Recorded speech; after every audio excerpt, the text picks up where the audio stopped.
गांव में दीनानाथ नाम के एक पंडित जी रहा करते थे। दीनानाथ भगवान शिव के परम भक्त थे। वे अपना अधिकतर समय भगवान शंकर के मंदिर में व्यतीत किया करते थे और भगवान शंकर से उनका इतना अधिक प्रेम था कि वो किसी न किसी बात पर भगवान शंकर से रूठ भी जाया करते थे। दीनानाथ जी की पुत्री आनंदी बड़ी हो गई थी। उनकी पत्नी उमा को आनंदी के विवाह की चिंता थी। वो जब भी विवाह की बात करती तो पंडित जी हमेशा यही कहते, अरे उमा, चिंता मत करो, भगवान शिव सब प्रबंध कर देंगे। आनंदी हमारी नहीं, भगवान शिव की पुत्री है और उन्हीं के आशीर्वाद से हुई है। भगवान शिव सब संभाल लेंगे, तुम समय तो आने दो।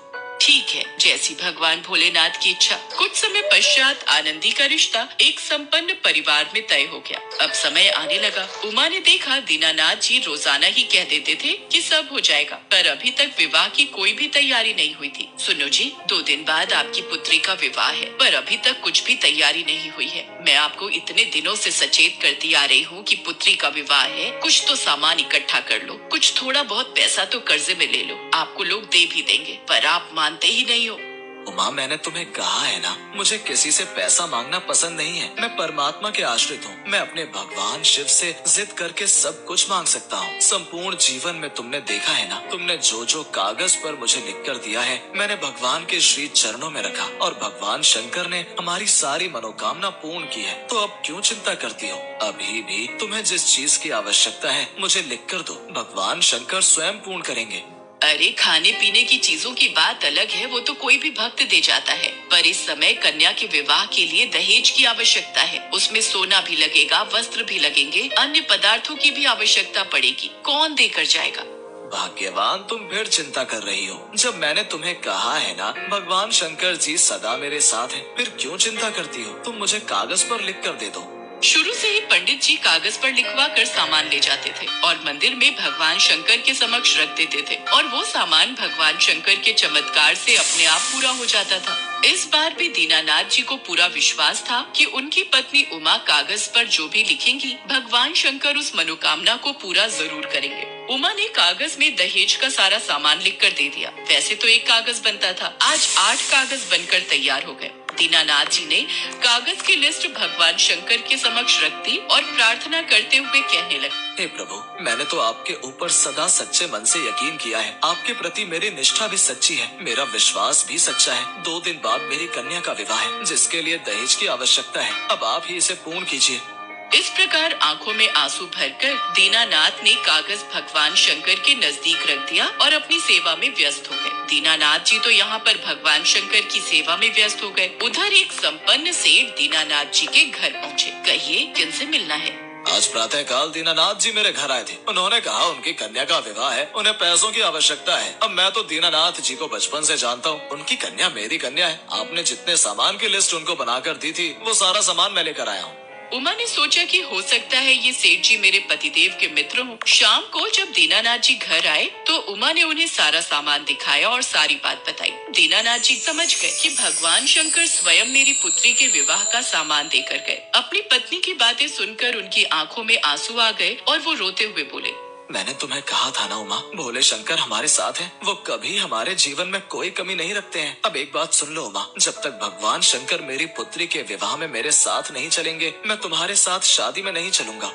विवाह का दिन आया, पर दीनानाथ जी मंदिर में बैठ गए कि मैं भगवान को लेकर ही विवाह में जाऊंगा। तभी भगवान शंकर की मूर्ति से एक आवाज आई, दीनानाथ, जाओ अपनी कन्या का विवाह करा कर आओ। अरे भगवान, मैंने तो सारी उम्र आपकी सेवा की है। आपको तो पता है ना, आप मेरे पिता तुल्य हैं और मैं आपसे हर बात पर जिद करता हूँ, पर आप मेरी हर जिद पूर्ण करते हो। आपको जब पता है मैं आपके बिना नहीं जा सकता हूँ, तो आपको चलना ही पड़ेगा, वरना मेरा आपसे झगड़ा हो जाएगा। फिर मैं आपसे कभी बात नहीं करूँगा।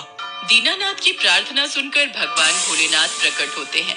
दीनानाथ, मैं तुम्हारे साथ ही रहता हूँ। मैं तो सदैव तुम्हारे हृदय में वास करता हूँ, इसलिए मैं तुम्हारे साथ हर जगह हूँ। मेरा आशीर्वाद सदा तुम्हारे साथ है। भगवान तो भक्त के वश में होते हैं। तुम विवाह में जाओ, मैं पीछे पीछे आता हूँ। मुझ पर विश्वास करो। भगवान भोलेनाथ पर विश्वास करके दीनानाथ अपने परिवार के साथ विवाह में पहुंचता है। तभी वह देखता है कि विवाह में वही सेठ जी, सेठानी जी और बच्चों के साथ विराजमान है। पंडित जी समझ जाते हैं कि साक्षात भगवान शिव पूरे शिव परिवार के साथ विवाह में सम्मिलित हो चुके हैं। दीनानाथ और उमा की खुशी का ठिकाना नहीं था। दीनानाथ भगवान शंकर और माता पार्वती के रूप में आए उन सेठ सेठानी के हाथों से अपनी पुत्री का कन्यादान करवाते हैं। थोड़ी देर बाद जब विदाई का समय आता है तो वो सेठ सेठानी वहाँ से अदृश्य हो चुके थे। दीनानाथ जी समझ जाते हैं कि भगवान ने दीनानाथ से किया वादा निभाया और दर्शन देने विवाह में सम्मिलित हो गए।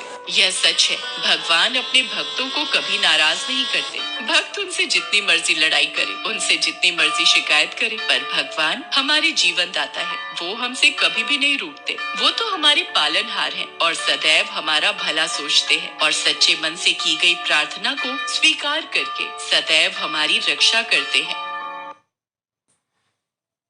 भोलापुर गांव में ब्रिजपाल नाम का एक ब्राह्मण था जो कि बहुत ही आलसी स्वभाव का था। घर में उसकी पत्नी सुनीता और बेटी गुड्डी उसके साथ रहती थी। ब्रिजपाल सारा दिन खाट पर ही पड़ा रहता था। ब्रिजपाल दिन भर में बस एक ही काम करता था और वो था भगवान शंकर की पूजा। वो हर रोज सुबह शाम शंकर भगवान की पूजा करता, उनके नाम की माला जपता, फिर सो जाता। अपने आलस के कारण सारा दिन सोए रहने की वजह से अक्सर ब्रिजपाल और उसकी पत्नी में खटपट होती रहती। अब उठ भी जाओ जी, कितना सोओगे? चलो अब खाना खाकर खेत चले जाओ, फसल काटने का समय हो गया है। और हाँ, वापसी में आते हुए नदी किनारे लगे सरसों का साग तोड़ कर ले आना। घर में बनाने के लिए कोई सब्जी नहीं है। और हाँ, भूलना मत, नहीं तो आज खाना नहीं बनाऊंगी। अपनी बीवी की बातों को नजरअंदाज कर ब्रिजपाल फिर से चादर तानकर सो जाता है। सुनीता गुस्से में लाल पीली हो जाती है। उधर कैलाश में बैठी माँ पार्वती शंकर भगवान से कहती हैं, हे नाथ, ये आपका कैसा भक्त है जो आपकी भक्ति के अलावा और कुछ काम नहीं करता, बस अपने आलसी शरीर के कारण खाट पर ही पड़ा रहता है, कोई कर्म नहीं करता। आपको तो ऐसे भक्त का मार्गदर्शन करना चाहिए। देवी, इसमें इसकी कोई गलती नहीं। ये सारा किया इसके पिछले जन्म का है। तब ये एक आलसी गधा हुआ करता था जो सारा दिन मेरे मंदिर के बाहर लेटा रहता था। मंदिर में जब भी मेरे नाम का उच्चारण भक्तगण करते तो उसका स्रोत उसके कानों में गूंजता और उसे नींद में भी मेरा ही नाम सुनाई देता। फिर एक रोज श्रवण मास में ये चल बसा और फिर अगले चारों में इसने मनुष्य रूप में जन्म लिया। लेकिन इसके पिछले जन्म के आलसी स्वभाव ने इसका पीछा नहीं छोड़ा। जब सही समय आएगा तब मैं इसे ज्ञान दूंगा। हे भगवान, क्या करूं मैं इस आदमी का? ये तो फिर से लेट गए। कब से कह रही हूँ उठ जाओ, खेतों में फसल बड़ी हो गई है। अगर समय रहते उसे नहीं काटा तो उसे जानवर चढ़ जाएंगे या कोई चुरा लेगा। सुन रहे हो ना मैं क्या कह रही हूँ? हे शिव जी, ना जाने इनका आलस कब खत्म होगा। इनके आलस से तो मैं अब तंग आ चुकी हूँ। सुनीता लगातार बड़बड़ाए जा रही थी, लेकिन आलसी ब्राह्मण के सर पर तो जूं तक न रेंगे। वो तो बस चुपचाप अपनी खाट पर लेटा हुआ था। ब्रिजपाल को ना उठता देख सुनीता गुस्से में आ जाती है और बाहर आंगन में रखी पानी की बाल्टी उठाकर लाती है और ब्रिजपाल के ऊपर गिरा देती है। ब्रिजपाल पूरा भीग जाता है और वो गुस्से में उठकर उससे लड़ने लगता है। काफी देर तक दोनों में खूब कहासुनी होती है। फिर वो गुस्से में घर से निकलकर शंकर भगवान के मंदिर में चला जाता है और वहां पहुंचकर शंकर जी से कहता है, हे शंकर भगवान, अपनी पत्नी की रोज रोज की झिकझिक से मैं तंग आ चुका हूँ। अगर मेरी भक्ति ने आपको प्रसन्न किया है तो मुझे आप दर्शन दीजिए प्रभु। इतना कहते ही वो जोर जोर से रोने लगता है। अपने प्रति उसका प्यार और श्रद्धा देखकर शंकर भगवान उसको दर्शन देते हैं और कहते हैं, ब्रिजपाल, तुम्हारी भक्ति ने मुझे प्रसन्न किया है। तुम सचमुच मेरे परम भक्त हो। कहो, तुम्हें मुझसे क्या वरदान चाहिए? हे प्रभु, मुझे ऐसी कोई चीज दीजिए जो मेरी हर बात माने और मेरा सारा काम कर दे। ये लो, मेरा ये छोटा त्रिशूल।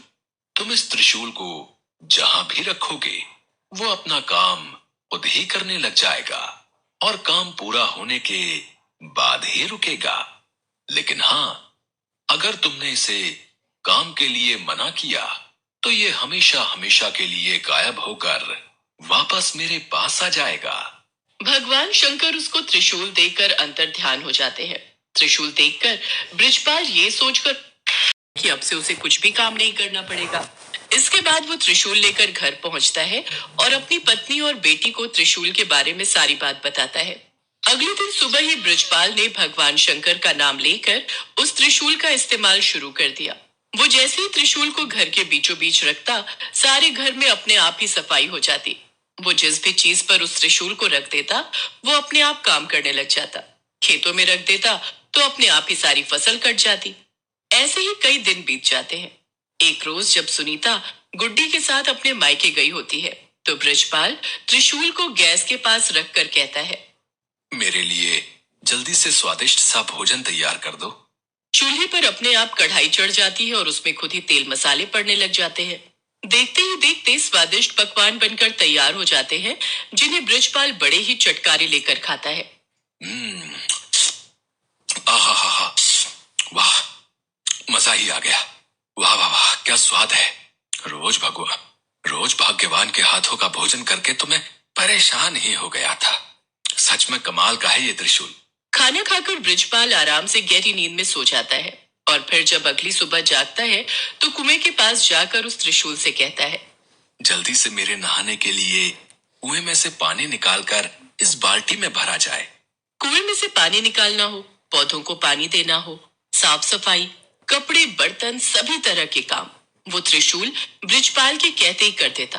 ब्रिजपाल बगीचे में पड़ी पाइप के पास जाता है और अपने त्रिशूल को उससे छुआते हुए कहता है, पाइप, जल्दी से इस बगीचे में लगे पेड़ पौधों को अच्छे से पानी दे दो। पाइप अपने पौधों में पानी देने लग जाती है। फिर आलसी ब्राह्मण खुश होते हुए आराम से सोने चला जाता है, लेकिन सोने के कुछ देर बाद ही लाइट चली जाती है। फिर वो अपने त्रिशूल को हथपंखा पर रखते हुए कहता है, ए हाथ पंखे, जब तक लाइट नहीं आ जाती तुम मुझे इस पंखे से हवा करो। उसके ये कहते ही हथपंखा उसे हवा करने लगता है। कुछ देर बाद जैसे ही लाइट आती है तो वो हथपंखा बंद हो जाता है। एक दिन ब्रिजपाल को बड़ी तेज भूख लग रही होती है। उसने खाली थाली अपने सामने रखी और जमीन पर बैठ गया। फिर त्रिशूल को थाली पर लगाकर कहने लगा, अब इसमें से जल्दी जल्दी स्वादिष्ट पकवान निकल कर आते जाए। कुछ ही देर में कई तरह के पकवान थाली में आते गए। कितना अच्छा होता अगर मुझे अपने आप खाना खाना ना पड़े और खुद ही मेरे मुंह में सारा खाना चला जाए। ऐसा कहकर उसने त्रिशूल को अपनी प्लेट पर लगाया और कहने लगा, अच्छे अच्छे पकवान जल्दी से मेरे मुंह में आ जाएं। उसके ऐसा कहते ही थाली में से तरह तरह के पकवान निकलकर उसके मुंह में जाने लगे और वो बड़े ही चटकारे लेकर उनको खाने लगा। पर ये मजा कुछ देर तक का ही था। कुछ ही देर में उसका पेट भर गया और वो खा नहीं पा रहा था। लेकिन पकवान थे जो कि उसके मुंह में लगातार जाते ही जा रहे थे।